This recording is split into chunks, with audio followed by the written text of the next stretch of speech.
আজি আমি গোৱালপাৰাৰ এই কেইদিনমানৰ আগত যিখিনি মানুহক উচ্ছেদ কৰিলে সেই উচ্ছেদ কৰা মানুহসকলে অসহায় হিচাপে এই ঠাণ্ডাত মুকলি আকাশৰ তলত আছে সেইসকলক সামান্যভাৱে আমি অকণমান সহায় কৰিবলৈ আহিলো। তেওঁলোকক খোৱা বস্তু, ঠাণ্ডাৰ কম্বল আদি দিয়াৰ উপৰিও তেওঁলোকে আমাক ক'লে যে কিছু ল'ৰা ছোৱালী আছে যিবিলাক ল'ৰা ছোৱালী পঢ়া শুনা কৰাৰ কাৰণে এতিয়া কোনো ব্যৱস্থা নাই, লাইট কাটি দিছে, গতিকে তেওঁলোকক আমি চ'লাৰ লাইট দিয়াৰ কাৰণে ব্যৱস্থা কৰি দিছো।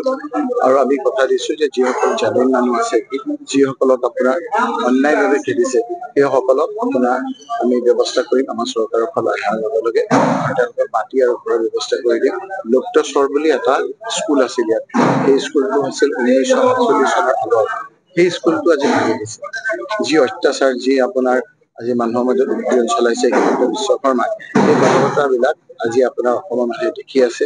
কোনো নিবিচাৰে যে দুখীয়া অসহায় মানুহক জেতু চেপি ধৰি ৰাজত্ব চলোৱাৰ কাৰণে তেওঁ একমাত্ৰ ক্ষমতাৰ আৱহাত 1947 চনৰ এখন এল পি স্কুল ভাঙি তাত আপোনাৰ ফৰেষ্টৰ আপোনাৰ চাইনবোৰ্ড লগাই দিছে। 47 চনত স্কুলখন হৈছে, 48 চন।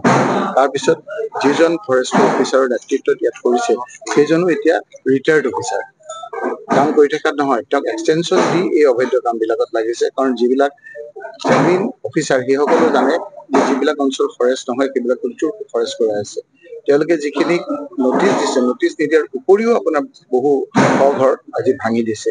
সেইটো এটা ঐতিহাসিক এটা আনন্দ পাইছে। আজি এই ঠাণ্ডাত যিসকলে কবকাই আছে, সামান্য আমি এটা সহায় কৰিবলৈ আহিছো। এইকেইটা দিন তেওঁলোকে খাব পৰা নাই, গতিকে খোৱাৰ ব্যৱস্থা কৰি দিছো। আৰু আমি কথা দিছো যে আমাৰ অকল আমিয়ে নহয়, আপোনালোকে দেখিছে অল ইণ্ডিয়া কংগ্ৰেছ কমিটিৰ সভাপতি মাল্লিকাৰ্জুন খাৰ্গে ডাঙৰীয়াই ৰাজহুৱাভাৱে আহি পেলাই কৈছে যে যদি আমাৰ চৰকাৰ আহে এই লোকসকলক মাটি আৰু ঘৰ দিয়াৰ দায়িত্ব, যিসকল জামিন মানুহ দিয়াৰ দায়িত্ব আমাৰ। মুখ্যমন্ত্ৰী গৰাকী যিহেতু কৈছে যে আমাৰ কাম হল উচ্ছেদ কৰা, আৰু যিসকলক উচ্ছেদ কৰিছে তেওঁলোকে ক'ত যায় যাব আমাক ক'ব লগা নাই, চাব লগা। এই কথাবিলাক হ'ল জুবিন গাৰ্গৰ হত্যাৰ বিচাৰটো নকৰাৰ কাৰণে।